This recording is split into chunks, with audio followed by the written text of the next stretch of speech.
In the middle of the night, bounty hunter Hub arrives at a motel and looks at a wanted poster for Jeb.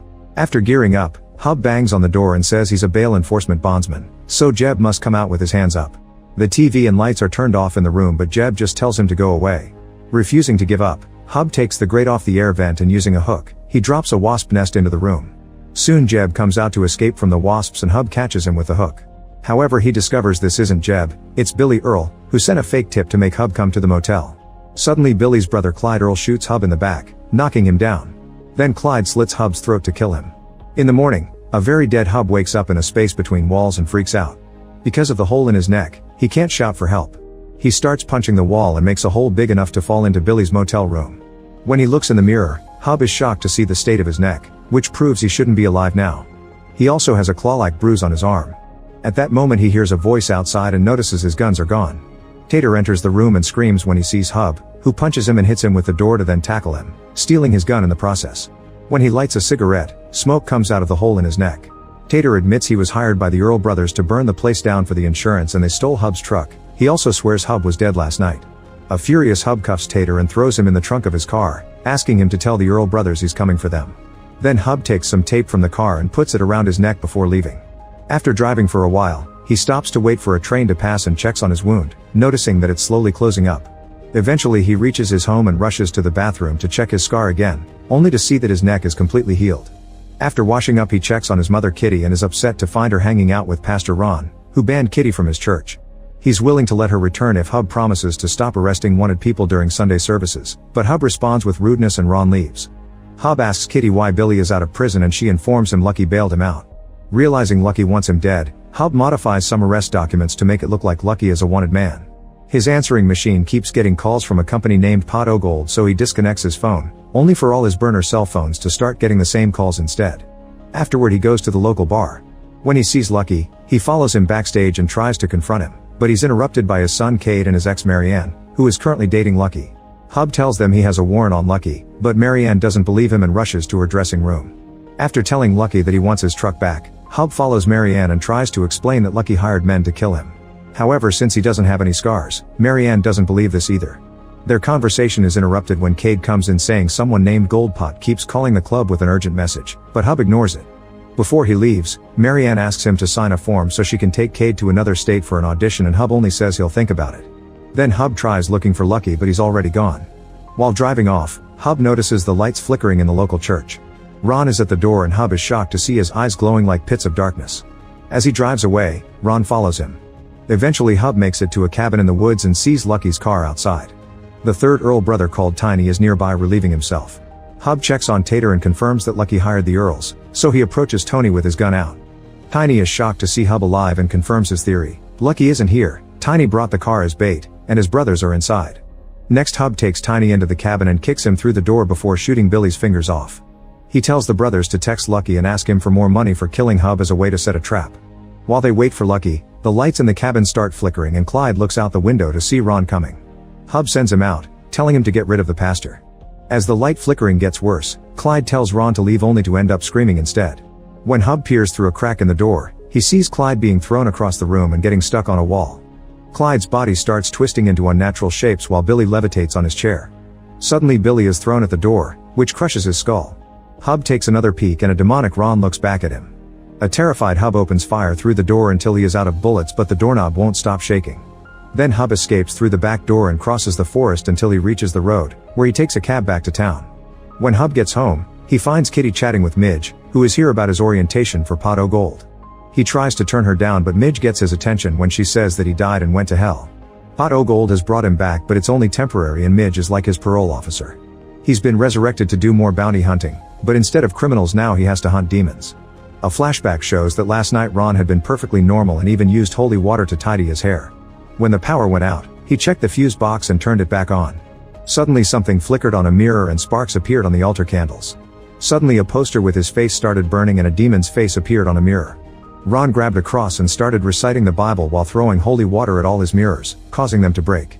The lights continued to flicker and the holy water began to boil, so when Ron reached for more he was electrocuted and his eyes burned. He fell dead with half of his face burned down, but in a few seconds he woke up and his face quickly healed. In the present, Hub turns Midge down thinking it's a scam. Midge takes out a recorder and asks Hub for confirmation of refusal, but he doesn't dare to say it. Kitty wonders why her son would end up in hell, but Midge tells her that's for him to share. Then she explains demons have been escaping from hell and Hub's job is to send them back. Since he was there himself, now he can see them in the real world. Demons kill her hosts before possessing them, so Hub won't be killing any humans. If Hub fails his mission, he'll be sent to hell too. Meanwhile, Lucky makes it to the cabin and finds the bodies of the three brothers. Nearby he finds a car and checks the trunk to find Tater, who tells him Hub is behind everything. At Hub's home, a fax arrives from Pot O'Gold with the name of his first demon objective and the coordinates to find him. Searching these coordinates online shows them the local church, so Hub has to tell his mother about Ron. Kitty insists she wants to come, so together they go to investigate the church. They find the building with no power, all the destruction from last night, and Ron's half-face on the ground. Not wanting his family to be exposed to a demon, Hub goes to the bar and gives Marianne the signed form so they can leave the state. Later at home, Kitty asks Hub why he was sent to hell. Hub says he has no idea and that it must have been a mistake. Kitty blames herself and thinks she must have been a bad mother. She cries as she rushes out of the room. Hub follows her and comforts her with a hug. Remembering the flickering lights, Hub calls a friend at the power company and learns that there have been surges at the recycling plant. Hub gears up and once again Kitty insists on coming along. When they reach the recycling plant, Hub wants Kitty to stay in the car, but she reminds him she used to bounty hunt too, so she's helping. After making a plan, they go inside and Hub finds a trail of blood with a triangle. When he looks up, he finds a dead worker hanging as an upside-down cross. Suddenly Hub's flashlight breaks and he starts floating. A demonic Ron comes out of the shadows and throws him against the wall while the lights flicker and the truck radio starts on its own. Hub runs to hide, and when Ron tries to follow him, he steps on Kitty's bear trap. Next, Hub shoots him with a tranquilizer and Kitty tries to exorcise him, but neither has any effect. When Hub tries real bullets, they don't do anything either, and Ron responds by throwing objects at him. Ron comes closer, but before he can attack Hub, his body is sent flying by a shot from Kitty's shotgun. It appears the demon is gathering strength to rise again, so Hub pushes some machinery to crush his head. The lights turn on normally while Ron's body catches on fire. The flames soon begin spreading, so the duo goes away, unaware that Tater has been spying on them all along. The next day, Deirdre is crying as she makes a video describing how a friend has been harassing her. When she finishes the stream, it's revealed it was all a lie as a way to get back at the girl currently dating Deirdre's ex. She hears a noise in her bathroom and discovers the water running in the shower, but nobody in it. Deirdre turns the water off, but when she walks away, the shower turns on again. All the taps in the bathroom start doing the same, and when she tries to turn them off, she sees a demon in the mirror. Suddenly she begins to float and her body is pushed into the tub, where she drowns. Meanwhile, Hub gets a message from Pot O'Gold congratulating him on completing his first mission. He looks at Lucky's police file from Boston and asks Kitty to keep an eye on the fax before he leaves. When Hub makes it to Lucky's house, he finds him taking Care to school. He offers to do it himself and Lucky complains, but Marianne thinks it's a great idea. Hub lets Cade drive even though he doesn't have a permit and pulls out the police file to tell his son about Lucky's history with the mob.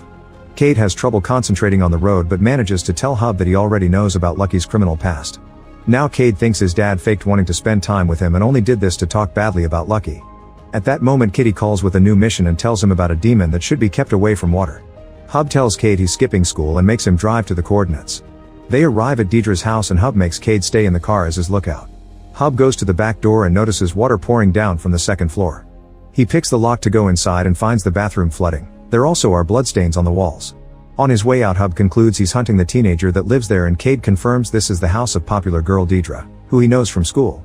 In the meantime, Tater shows Lucky pictures of the bodies in the recycling plant. He makes theories about dark magic and witches, causing Lucky to yell at him. While Hub and Cade drive around town, Hub notices all kinds of water sources going crazy. He marks them on a map and realizes the demon is going to the county pool. The duo rushes there and Hub uses a locker room window to get in. The place is already flooding and noises can be heard in other rooms. Hub continues his search and finds the dead janitor at the bottom of the pool. 3 flotation tubes are above him forming a triangle. Suddenly a possessed Deirdre grabs Hub's foot and makes him fall into the pool. Then she starts pushing him down to try to drown him. Hub fights back and manages to stab her face with his knife, but Deirdre continues to push him and Hub starts to lose consciousness. However, the dead janitor nearby reminds him he wants to live and he stabs Deirdre again, this time in the eye. This kills the demon and now Hub can resurface. Soon the body is burning underwater. On his way out, Hub sees a Sheriff Ruby coming, so he hides behind the front desk. While Ruby tries to find a way in, Cade calls his dad to ask what to do and Hub tells him to leave without him. Then Hub uses the desk phone to call 911 and tells them about a drunk teenager driving around, giving them the description of his own truck. Ruby is informed of this and leaves to chase after Cade. Now Hub can get the surveillance system's hard drive to hide the evidence that he was there. Meanwhile, Lucky shows up at Kitty's house and she receives him with her shotgun. Lucky says he's only trying to protect his family and drops a file before leaving. When Kitty opens it, she finds pictures of what happened at the recycling plant. Later, Marianne frees Cade from police custody. When Hub arrives, Marianne yells at him and a huge argument ensues. It turns out Cade will start a music career with support from his mother, and Hub is angry because he wasn't supposed to start until he was 18. Marianne and Cade think he's just jealous because his own career failed, and they leave while thinking lowly of him. When Hub gets home, he thinks about what happened a month ago. In the forest near his house, he dug a hole and buried the body of a woman named Cheryl. Sometime later, Deputy Briggs takes money from a food truck owner, threatening to arrest him for stealing this truck if he complains to his superiors. When Briggs gets in his car, he notices a demon in his rearview mirror, but it's gone when he turns around. Suddenly something grabs him and a steam of dirt enters his mouth to choke him. His hands are forced to move violently and he self-deletes. Then he wakes up possessed. At home, Hub watches an old tape of him and Marianne performing at the bar. When he looks out the window, he imagines Cheryl is there staring at him. Kitty gets a gun ready by grinding off the serial number. She also reveals she has some illegal crystals in her safe. At that moment, a fax arrives informing Hub about an earth demon. When he asks Kitty if she wants to come, he realizes she's left. Hub follows the coordinates and finds an abandoned police car. When he asks the food truck owner, he learns the car belongs to Briggs, who walked off an hour ago. In the meantime, Cade is having second thoughts about performing. Marianne blames it on Hub and Lucky tries to tell her that her ex isn't a good person, but Marianne doesn't like when her men insult each other. He wants to show her the pictures, but they're interrupted when an employee says Lucky's car is on fire. Everyone in the bar runs out to stop the fire, which was caused by Kitty. While they're distracted, she sneaks into Lucky's office and hides the gun in the crystal bag. At that moment, she gets a call from Hub, who tells her about the blood in Briggs' car. He's already called the police station and they track Briggs' radio, so he'll be going after him. After hanging up, Kitty bumps into Marianne, who knows that putting smoke in a car to simulate fire is a family trick. Kitty asks her to talk to Hub for the details, which Marianne accepts. After Kitty leaves through the back door, Marianne tracks Hub's phone and follows him to a hardware store.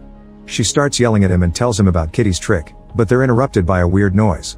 Hub makes her leave, but on her way out, Marianne notices a trail of dirt that takes her to a big mound. When she looks behind it, she's horrified to discover a body. Hub immediately stops her from screaming while noticing there's a security camera. He tries to bring Marianne out, but in another corridor they find Briggs pouring dirt on the floor. Seeing the uniform, Marianne asks for help and reveals their location. Briggs turns around looking like a demon, but Marianne only sees a normal face. Hub opens fire and Marianne moves away when Briggs starts walking on the walls. The cop tackles Hub and they fight on the floor, so Marianne grabs a pickaxe and stabs Briggs in the back. As soon as the demon turns around, Hub shoots him in the head. While the body starts burning on its own, the duo runs out of the store. Later at home, Marianne washes off the blood while Hub realizes that Briggs had been making a triangle out of dirt. All the triangles so far had sacrifices in the middle, so he calls Midge to pass on this information. Midge freaks out because he secretly got her number and tells him not to call again since that's her family home. Afterward, Hub explains everything to Marianne, who doesn't understand why he went to hell. She also realizes Lucky did kill him and laughs because it means he didn't change like he promised. Hub asks her to leave the state with Cade so they can be safe and says that when everything is over, he'd like to fix all his mistakes. Marianne surprises him with a hug before they're interrupted by a call from Kitty. The duo goes to the bar and watches Lucky getting arrested thanks to Kitty's planted evidence. Marianne talks to him, but he still claims he didn't hire the Earls. Using what Kitty told her, Marianne informs Lucky that if he tries to get Hub's family in trouble with the pictures, then the cops will think Lucky was part of the crime too, because the shotgun that Kitty planted is the one that killed Ron. Later, Marianne and Hub have to tell Cade that they won't bail Lucky out. Hub gives his son his blessing for his career and they hug. After saying goodbye to his family, Hub joins Kitty, who is learning from Ruby that Gribbs died in a store fire. Ruby wants to know why Hub had been looking for Gribbs and he says he just found his abandoned car. After Ruby leaves, Kitty worries about the store's security cameras, but Hub is sure the fire burned them down. At the local lake, a couple is trying to celebrate their engagement when a man shows up in a monster truck to do some fishing. The boyfriend asks him if they can have just an hour alone, but the fisherman refuses to leave and punches him. They start fighting on the ground while two demons appear inside a car and start inflating the truck's tires until they explode. The woman is knocked down and when she looks up, she discovers the truck has fallen on top of the men. She runs to check on the bodies and finds them split in two, yet they open their eyes to look at her. At the bar, Lucky returns from jail and starts drinking after throwing away his 9-month sobriety chip. He tells everyone that Hub tried setting him up and failed, then he tries to buy the bartender's truck. Meanwhile, Hub finds her mother's book on demons and notices a diagram for a ritual. He tears it off and adds it to his research board. Combining it with the locations of the triangles so far proves that the demons are trying to form a pentagram. So far the demons have used spirit, earth, and water, so only fire and air are left. A flashback shows that 9 years ago, Midge was a very successful pastry chef. During a house party, Midge discovered that her son Benji stopped breathing. After a visit to the hospital, she learned that Benji had rapidly spreading cancer, but the insurance company wouldn't cover the treatment. In desperation, she had to sell most of her things, leaving the house with only the basic necessities. It still wasn't enough, so she started to consider selling a kidney, but while browsing for information she found an ad for Pot O Gold saying they offered full medical benefits. She clicked on it and the leprechaun logo started moving on the screen, making it glitch. Then an application appeared and filled itself with all her information, including a clause that promised Benji would be cured. The leprechaun kept repeating selling your soul while Midge submitted the application. The next day Midge was visited by Cosmo, who brought her a fax machine. He told her that if people asked how Benji got better, she should never mention Pot O Gold. Her new job was to recruit new souls for the company and she had a quota to fill, of which a third would be credited to him as her supervisor. The new souls would bring credits for her, which meant this was a pyramid scheme.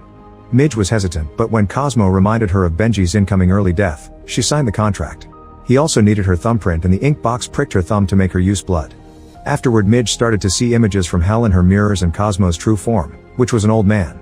A claw-like bruise appeared on her arm and Cosmo showed her he had the same thing. In the present, Midge is happily baking with a very healthy Benji. The doorbell app tells her that Hub is at her door, so she grabs her gun before meeting him. Hub reveals that he did research and knows about her story, so Midge explains that when she tried to quit Pot O Gold, Benji's cancer came back. Hub shows his sympathies but still tries to show her his theory about the demons. Midge doesn't care for anything other than her son's safety and threatens to shoot if he doesn't leave. Hub drops the folder before driving away. During the trip he calls Kitty and learns the air demon is on the loose. He also notices that Marianne is tracking his phone and likes to think she misses him. Moments later Hub arrives at the lake and finds the abandoned vehicles plus the blood where the bodies used to be. Since there's nobody around he decides to head east because that's where the air corner is on the pentagram. In the evening Hub is watching a bridge and sees the two possessed men carrying the woman. He opens fire and hits one of the men, but the other uses the lady as a shield. Hub continues to shoot at the first man, who is currently climbing the bridge. Suddenly a truck appears behind him and hits his car, causing it to flip over. When Hub finally wakes up he tries to reach his fallen gun, only for Lucky to step on his hand before kicking his head. The next day Kitty finds her son's car but not a person in sight. She spies on the police radio and hears about a murder, so she rushes to the scene of the crime, but it's only the dead woman from the lake. Ruby sees her and thinks it's weird Kitty is so far from town this early in the morning while wearing a vest. When Hub wakes up, he finds himself in his underwear and handcuffed to a bench in his own home cell. He hears his phone ringing and the answering machine picks up a message from Midge, who has looked at the file and admits he's right.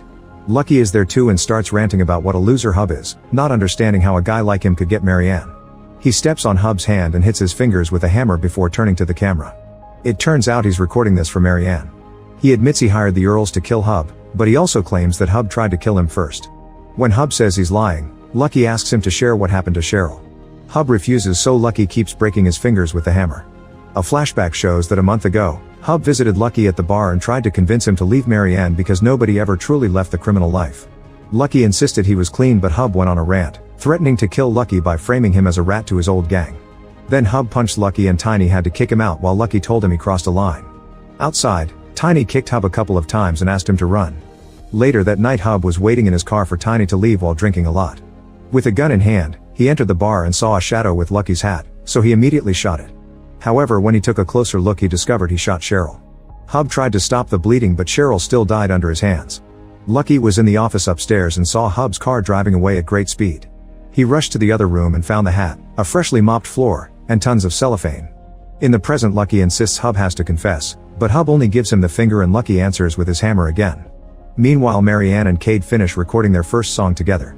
At that moment she gets a call from Ruby, who wants to know if she had been at the hardware store. Marianne says she went there to buy a new fuse and that she was alone. Ruby hangs up, but she has a shot from the security camera showing Marianne and Hub in the store before the fire. At home, Hub hears the door and thinks it's Kitty, so Lucky goes out to distract her. However, he finds the possessed fisherman at the door and the other man on the ceiling before he gets pounced on. Hub takes advantage of his broken hand to slip it out of the handcuffs and uses the hammer to break the other pair. The demons are beating Lucky up, so he has no choice but to open fire, but the bullets do nothing. Lucky tries hiding under a car, but the fisherman drags him out and throws him against a cabinet. Hub sees all this and rushes to grab a gun only to find the other demon on the ceiling behind him. He brings him down with a shot and the fisherman hears it, so he drops Lucky to go after him. When Hub lands a shot on the first demon's head, he finally kills it and the body lights on fire. Then the fisherman tries to attack Hub and he shoots him too, but only hits him in the body and that's his last bullet. While Lucky escapes on his truck, Hub gets a chainsaw and sticks it into the fisherman's head to kill him at last. To protect his house he uses a fire extinguisher to put both fires out. In the evening Kitty comes home and takes care of Hub's hand to avoid a visit to the hospital. He's about to tell her about Cheryl but they're interrupted by the arrival of Marianne and Kate, who now knows about the demons. Marianne told him because she thinks Ruby knows something and they need a plan. Hub shows them the bodies to try to scare Kate off, but he still wants to help the family and Kitty admits they need some extra hands. The family agrees to clean this mess together.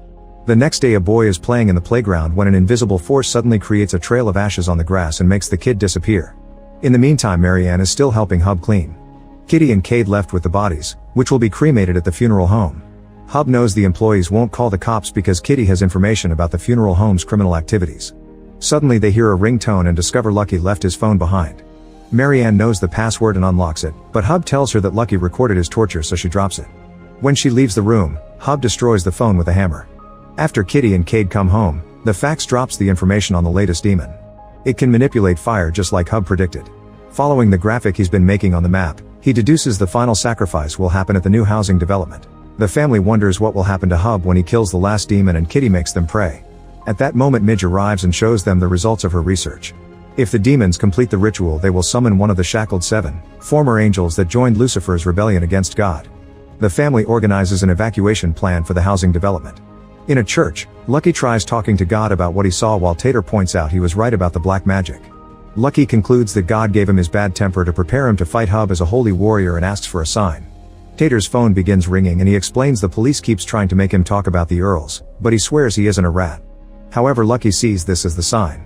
Midge and Hub's family dress as firemen and go around the housing development telling people they need to evacuate because there's a house leak.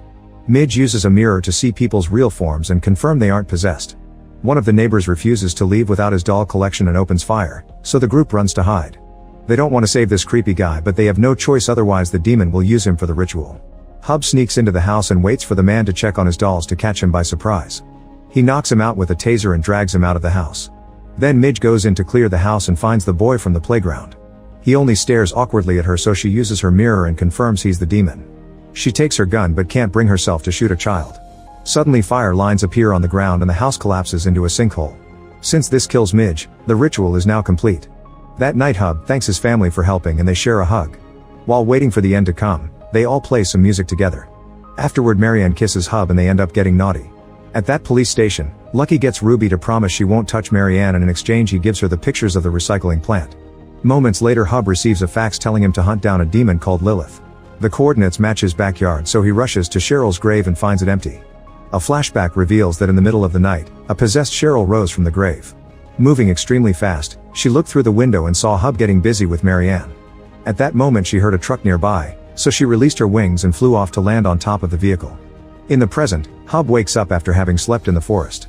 When Marianne comes looking for him, he has no choice but to tell her the truth about Cheryl. Then the family gathers to yell at him, but he reminds them they can discuss this later because the priority should be the demon. Marianne admits the demon is the only reason she hasn't called the cops on Hub and leaves with Cade. Moments later Hub is trying to cut some wood and notices the wind shaking the forest, so he thinks someone is here for him.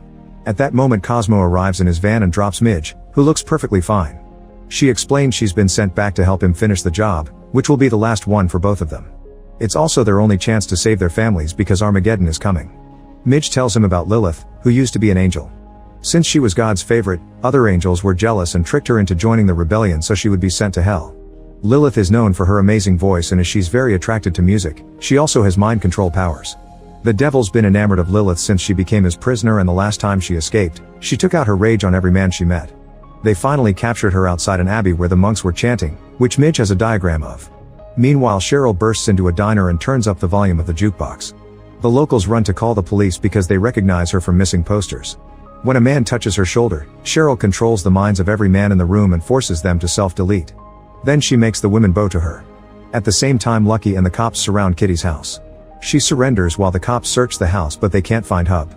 There isn't blood anywhere and the cops start to doubt Lucky's story, so he points at Hub's demon board as proof. Soon the cops also arrest Marianne and Lucky tells Cade he did it to protect him, but Cade swears he won't testify against his parents which means nobody will believe Lucky's demon story. Kitty and Marianne try to tell Ruby that Hub is saving the world but they aren't taken seriously. Ruby threatens to arrest Cade as well so Marianne agrees to call Hub and leaves a message asking him to meet. In the woods far from town, Hub starts unpacking an amp system because he thinks he can attract Lilith by blasting music. He saw a pentagram on the picture of the Abbey and has concluded he can use one to send Lilith back. They make twig runes and put them inside coffee cans to form the pentagram points, then they join them with wires and cover everything with leaves and dirt. Hub's worried about Lilith's mind control powers, but Midge explains they won't work on people who have been to hell. As soon as Hub starts playing music, Cheryl leaves the diner. The women go back to normal and scream when they see the bodies of the men. Cheryl flies to the woods and lands outside the pentagram. Hub comes out of hiding with his gun, but Cheryl moves behind him and starts throwing him around, smashing his head against the car and a tree. Then she picks Hub up right above the pentagram, so Midge activates the trap. The lines form walls of power and Cheryl panics, so she drops Hub on the car and tries to fly away. However, the trap keeps her in place. Next, Cheryl lands against the car and pretends to be an innocent woman begging Hub not to kill her again. Hub can tell she's not Cheryl, so Lilith's voice tells him that if he lets her go, she'll let Cheryl live and Hub won't go to hell. As she talks, she heals all of Hub's wounds. He rushes to grab his gun, but when Lilith mentions his family, he decides to take the deal. Lilith transfers herself into a crow and Hub's bruises disappear from his arm. Then he breaks the seal and the crow flies away. Midge insults him, but Hub promises he'll find a way to fix it later. Cheryl returns to normal and doesn't understand what happened. That evening, Hub takes Cheryl to the bar so she can reunite with her friends. Hub gives Lucky the finger before telling his family that he's free from hell, but Ruby interrupts him to arrest him. A devastated Marianne rushes to her dressing room to cry in private and notices the crow perching on her hanger. When Lucky comes to check on her, he finds the room destroyed and Marianne singing in front of the mirror. He tries to approach her, but Marianne is possessed and pushes him away. With her power, she forces Lucky to self-delete. In the main room, Hub watches the crow fly away. At that moment, Marianne walks on the stage and starts singing to control the crowd. All the women cross their arms and the men get their hands ready to self-delete except for Hub. Lilith reveals herself to Hub and tells him he has no choice but to serve her if he wants to keep Marianne safe. Make sure to subscribe and turn on notifications so you can watch more videos like this. Thanks for watching.